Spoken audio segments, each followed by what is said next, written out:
posibilidad de ir a la tienda o al supermercado y abastecernos, pero hay mucha gente que está pasando momentos muy complicados, que está pasando hambre, que no puede salir porque ni puede ni tiene con qué comprar. Es una situación lamentable. Hay que aplaudir las muestras de solidaridad que se están presentando en el país, en el sector privado. Hay que dar un aplauso al Banco Pichincha, una donación inicial de $10 millones para comprar insumos, para atender esta crisis. Ayer el Banco de Guayaquil también anunció una donación de $5 millones. Todo lo que pueda darse, todo lo que pueda servir. En este momento no hay que ver quién gobierna o de qué partido es. Es lo que tenemos, es lo que hay, tanto en las autoridades seccionales como en las autoridades nacionales, y creo que hay que girar alrededor de ellos en esta crisis. Ya habrá tiempo para la pelea, ya habrá tiempo para las elecciones, para que las urnas decidan quién va, quién no va, pero en este momento, ayer me llenó mucho de alegría ver que dos empresarios bancarios del país se felicitaban mutuamente por hacer las donaciones y se daban una muestra de estímulo, de apoyo para seguir en esta crisis. Es un ejemplo que hay que seguir, que tienen que seguir cosechando en este país.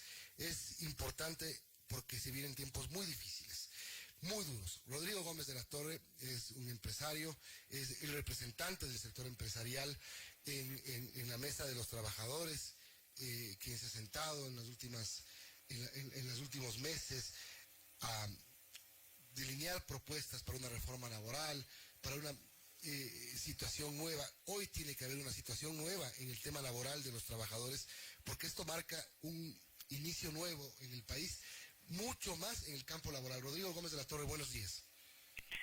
Milton, buenos días. Verónica, buenos días. A todos los radioescuchas, buenos días. Bueno, hay que empezar a arrimar el hombro. Hablaba yo de las muestras de solidaridad que se empiezan a presentar. Este momento es el del socorro nacional, el de la unidad nacional, el que hay que buscar subsanar las cuestiones más emergentes, que son los más necesitados y afectados por esta crisis. Creo que en este momento, Milton, yo creo que la solidaridad se le está viendo de todo lado. Así es. Se ve un poco un desconcierto también, porque creo que nadie en ninguna parte del planeta esperaba algo así. Vemos curvas, cómo se comportan en diferentes países, y vemos los números en el Ecuador que realmente nos preocupan, porque estamos hablando de compatriotas, muchas veces de gente más cercana, a veces conocidos, pero estamos viendo lo que tú mencionas también. El Ecuador es un país que tiene una regulación laboral absolutamente rígida y compleja, que en estos momentos se ha potenciado mucho más ver la complejidad de esta norma, porque si en tiempos normales ya se ve que la norma laboral es una norma complicada, que no ayuda a generar empleo, y eso lo hemos visto los últimos años, con la pérdida de empleo pleno, en este momento la situación es mucho más difícil. El gobierno central ha adoptado algunas medidas. De hecho, el primer acuerdo fue el acuerdo 077, que fue reformado con el 080, donde da reglas claras para poder aplicar lo que de alguna forma el código ya tenía, que es poder tener jornadas reducidas por un tema para poder sostener la liquidez de las empresas.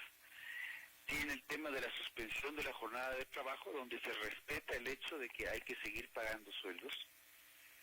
Y tiene el tema de cómo adaptarse luego para jornadas diferentes, permitiendo trabajo de hasta 12 horas y incluyendo sábados y domingos para compensar los pagos que por ley se tienen que hacer para quienes acuerden la reducción o la suspensión de la jornada laboral. Reconozcamos que hay un 60-70% al menos del sector productivo que está paralizado. Pero también hay que ver el otro lado de la moneda. Reconocemos las grandes empresas el trabajo que están haciendo y la gestión y el apoyo que están dando.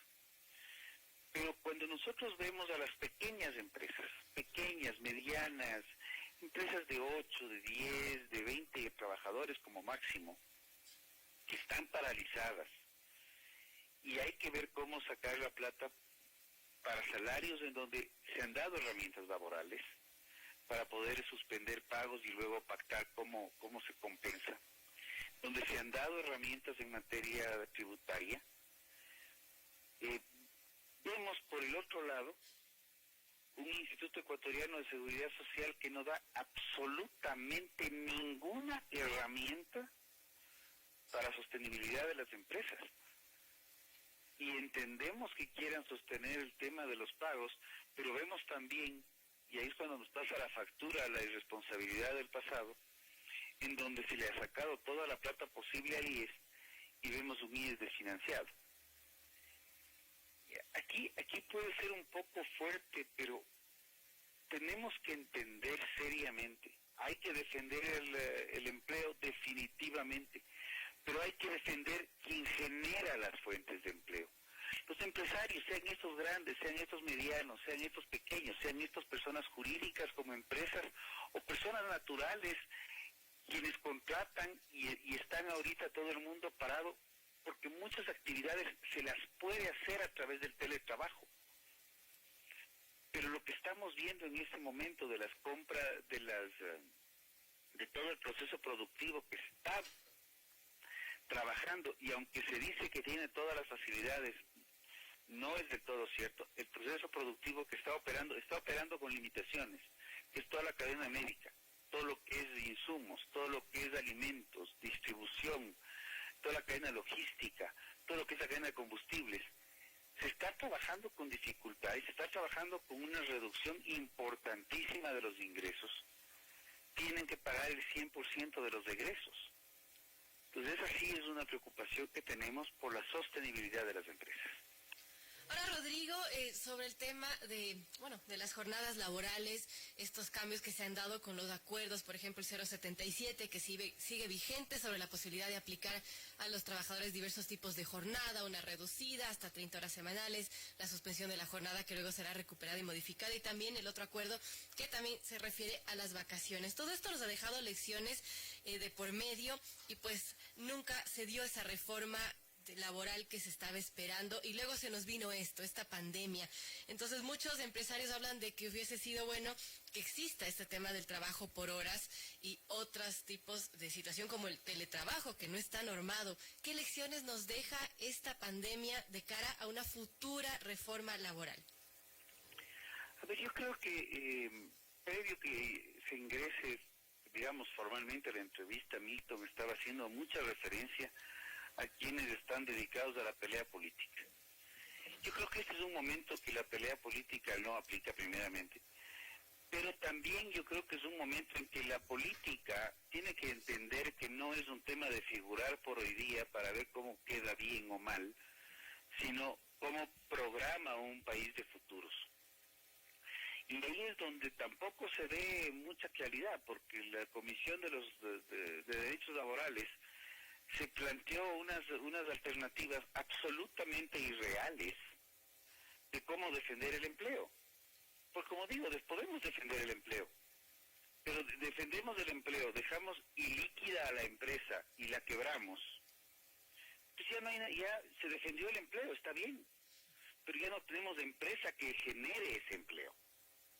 Entonces, eso es lo que hay que tener muchísimo cuidado. Y yo entiendo perfectamente que esto hay que manejarlo con bisturí, pero las declaraciones de muchos políticos, y si no de la gran mayoría, no creo que están viendo nada más que cómo quedar bien en esta situación versus cómo planificar un país de futuros.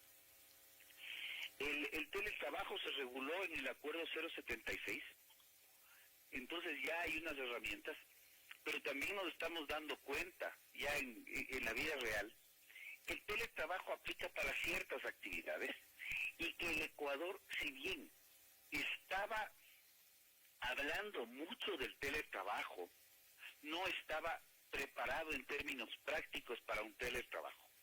Y hablo de muchas actividades que son del día a día.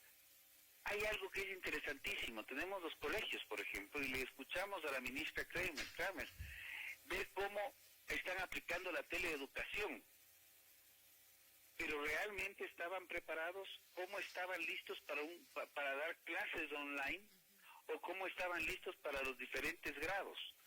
Vemos que ahí también hay temas que se hablan. Tenemos las herramientas muchas veces, asumiendo que todos las tengan, que no es así, pero estamos dándonos cuenta que hay actividades que hay que entenderlas y hay que prepararse para un teletrabajo.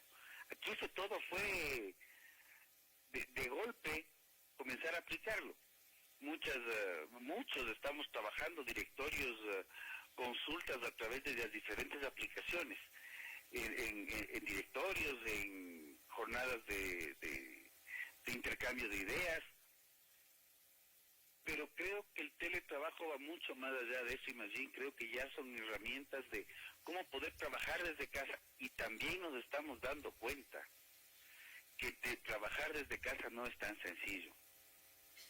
Y yo sí quiero hacer mención a esto, porque yo creo que hay sectores que hay que dar un reconocimiento. Definitivamente el sector agrícola, para comenzar por lo más cercano, digamos, está haciendo el esfuerzo para sostener la producción, y está sosteniendo todo.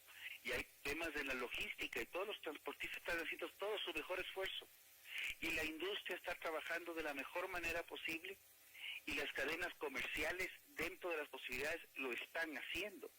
Hay tiendas que tienen miedo y que han preferido cerrar, y agradecemos a toda esta gente que está poniendo el hombro, así como debemos agradecer a la prensa, porque está poniendo el hombro, y muchos de la prensa están trabajando, trasladándose a sus lugares de trabajo, y eso es digno de reconocerse.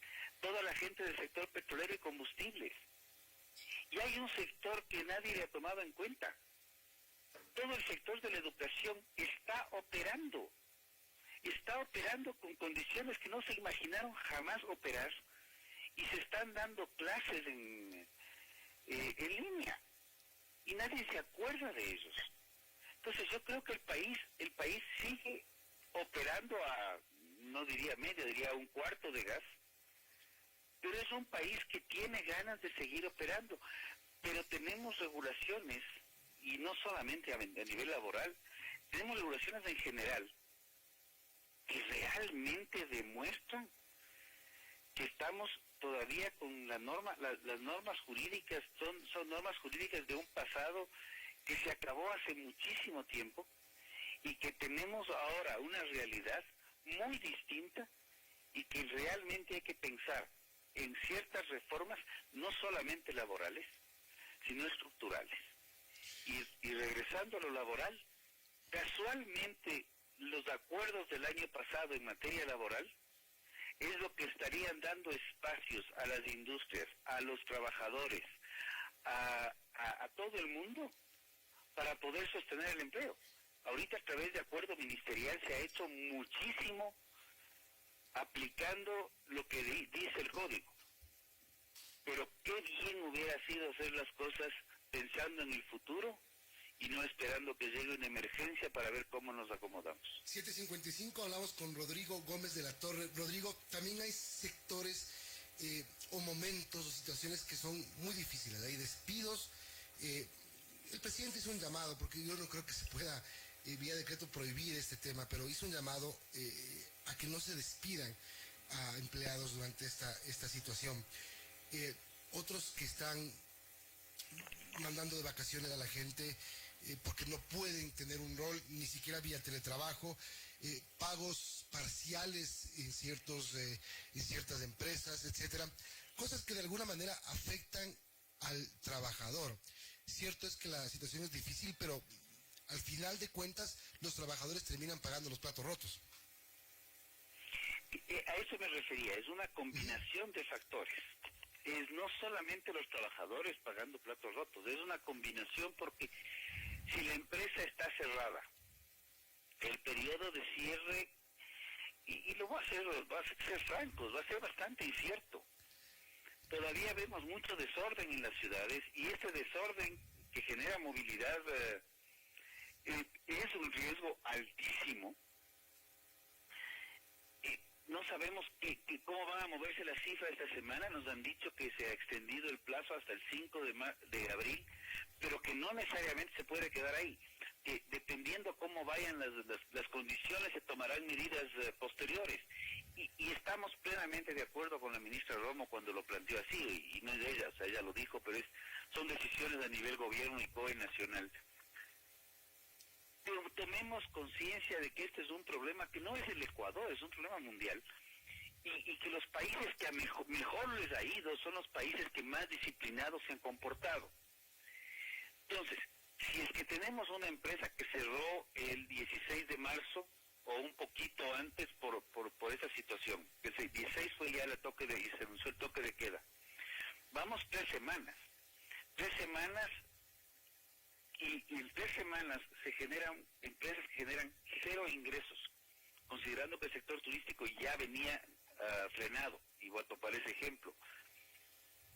¿Qué le podemos decir a no, como digo, no hablo de las grandes cadenas, no. Vamos a los comedores, vamos a los restaurantes pequeños, vamos a esa realidad que es más del 80% de todos los sectores. Claro. Esos de ahí, ¿cómo se sostienen? Porque de pronto se conserva el empleo. Y cuando termina la crisis sanitaria, ya no hay dónde ir a trabajar porque quebró. Un ejemplo, ¿qué pasa con los restaurantes? No le ayudó con un desahogo, sino por el contrario, la poca liquidez que tenía guardada, que necesitaba para reabastecerse y arrancar nuevamente, el IES ya se la debitó.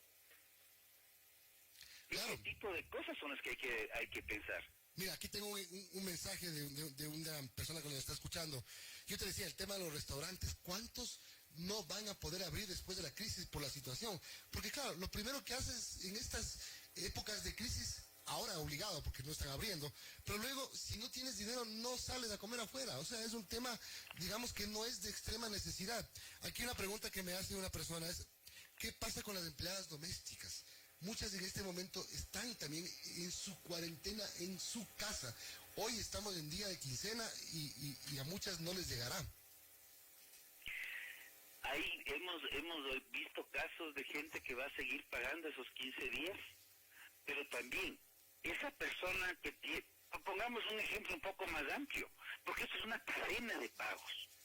El dueño del restaurante tiene 4 empleados, de esos 4 empleados están los 4 en su casa y el dueño del restaurante también está en la de él. Pero tenía la empleada doméstica.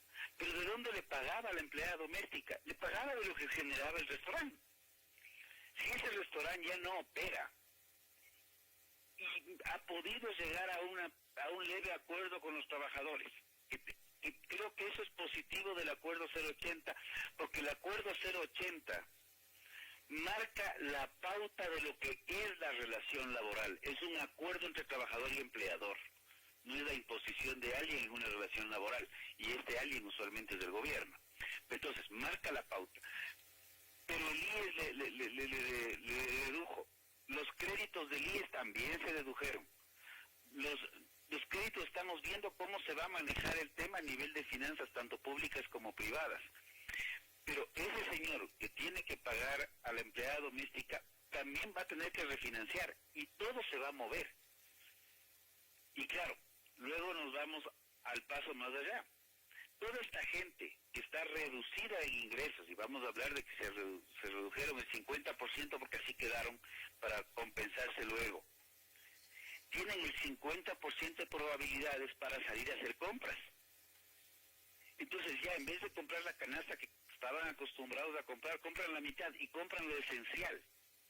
De ese esencial, que ya el centro comercial, la tienda, el supermercado, el que fuese, ya no vende, la industria se queda con la otra parte.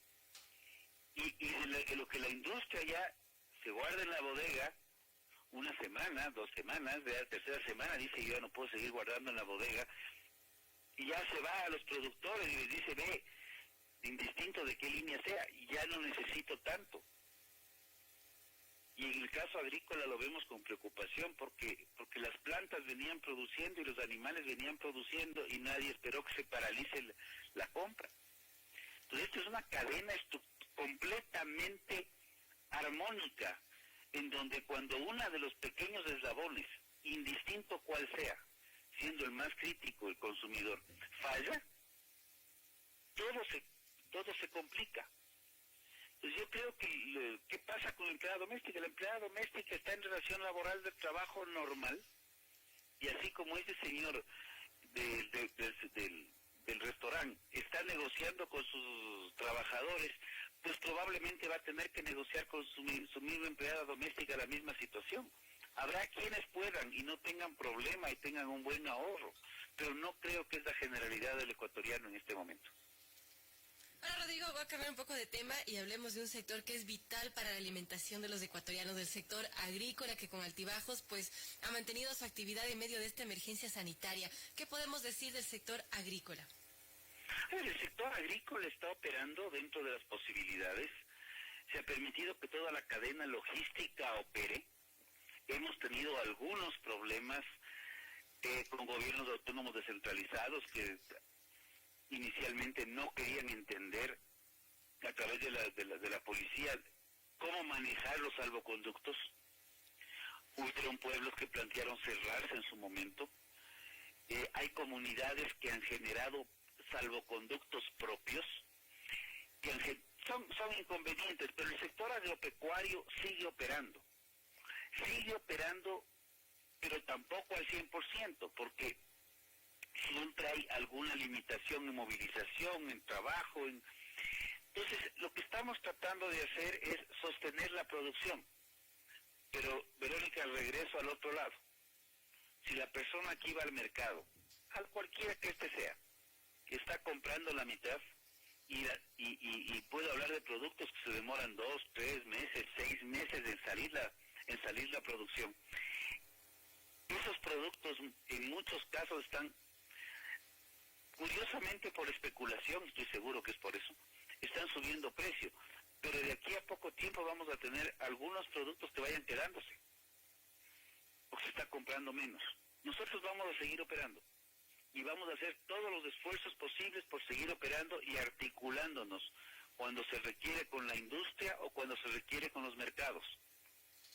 Creemos que las decisiones que se están tomando en Quito, por ejemplo, son las adecuadas del tema de sanitización de mercados y control de ingreso a mercados. Son los principales focos de contacto que tenemos. Ahora se llama contacto social, son términos que estamos aprendiendo. Contacto social, los mercados eran muy comunes, la sobresaturación de gente que se veía en San Roque, la Ofelia, el mayorista. Hay que poner orden. Pero eso vamos a ir viendo cómo se va desarrollando. Sí hemos visto que hay ciertos productos que han subido de precio, tal vez un poco por los inconvenientes logísticos, algunos por abusos, y ahí el sector del transporte yo creo que hay que reconocerle un agradecimiento muy grande porque también está operando. Entonces, ayer yo salí a los 7 días, yo estoy haciendo mi cuarentena en la finca. Y estoy trabajando en la finca y más bien estoy aprovechando para subir un poco la intensidad pensando en cómo sostener producción para futuros. Y creo que todos estamos en eso, pero hay sectores que van a verse complicados también para poder producir al día de mañana. Porque no todo son insumos de fertilizantes y abonos, también hay muchos insumos que se requieren para la producción, que son insumos indirectos, que no hay disponibilidad. Entonces de eso hay que tener mucho tino. Por ejemplo, alguna cadena que está considerada como no esencial es las cadenas de ferreterías. Y el día a día probablemente no nos habíamos dado cuenta lo importante que son las ferreterías. En donde estuve ayer, sí encontré unas ferreterías abiertas, pero son pequeños emprendimientos, pequeños locales comerciales, donde el dueño es el que atiende. Entonces, algo podrá estar vendiendo y con eso se apalanca. Vulcanizadoras, algo están operando. Son cositas pequeñas que están en un día a día probablemente invisible, al cual no nos damos cuenta la necesidad que tienen. Si el sector periodístico requiere trasladarse de un punto A al punto B y se les poncha una llanta, ahorita una vulcanizadora, ¿dónde la consigue? Ok, tiene la emergencia, pero ¿cómo cubre ese hueco? Esas son cosas que nos damos cuenta la importancia de de la orquesta completa de la economía. No, la economía no se mueve sectorialmente, se mueve integralmente. Bueno, son las 8:06. Rodrigo Gómez de la Torre, gracias por todos esos criterios. ¿Y cómo está la vida en el campo a propósito? Porque yo sí, el otro día que hablaba con el representante de la Asociación de Ganaderos, hacía ese reconocimiento a la gente que está trabajando en el campo, ¿no? Esa gente que casi invisible, pero que está en la primera línea del abastecimiento de lo que podemos llevar a nuestras casas. La leche, por ejemplo, que podemos tener todos los días. Si es que no trabajan esas miles de manos todas las mañanitas, esa leche no habría en este momento. El abastecimiento de quienes llevan los productos a los lugares de abasto, etcétera.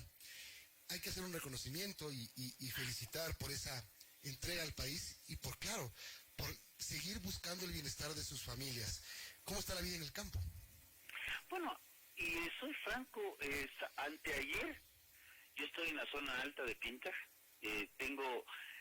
estoy al lado del río Pita, para ser exactos. Uh-huh. Me sorprendió hace 2 días la cantidad de motores que escuchamos recorriendo caminos que más parecía, y conversábamos con mis trabajadores y decíamos, ¿qué está pasando? Esto parece que estuvieran haciendo carreras. Y así sonaba. No pudimos ver porque no tenemos tanto el rango de vista, pero la vida en el campo siempre ha sido mucho más tranquila, pero sí hay mucha preocupación. Antenoche, por ejemplo, me llegó un mensaje vía Twitter de una propiedad que le habían abierto el camino a la comunidad para que no entre ni salga nadie.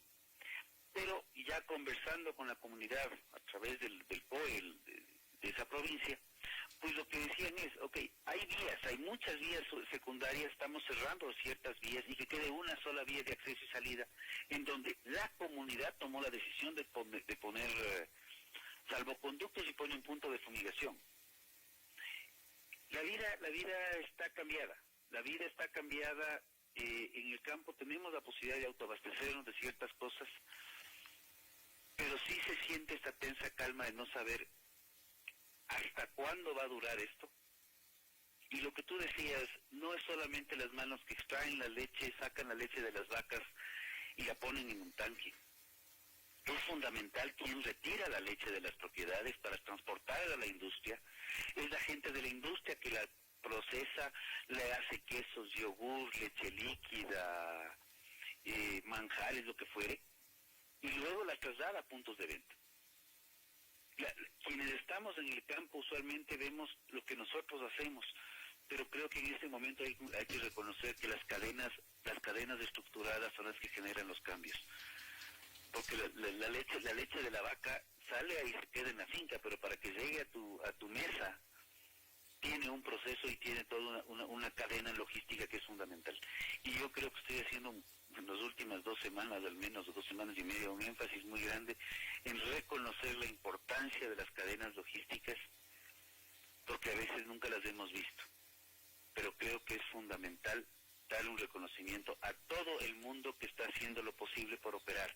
No nos quedemos en felicitar a un sector o a otro. Y yo creo que hay un sector, como digo, que nadie lo ha visto, que es el tema de los profesores, que realmente están viendo qué sucede porque no saben qué va a pasar. Los colegios están operando. Los colegios están operando con dificultades, pero están operando.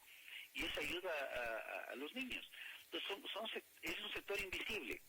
El sector agrícola yo creo que va a seguir procesando, va a seguir produciendo, y ahora hay que ver que también siga sembrando.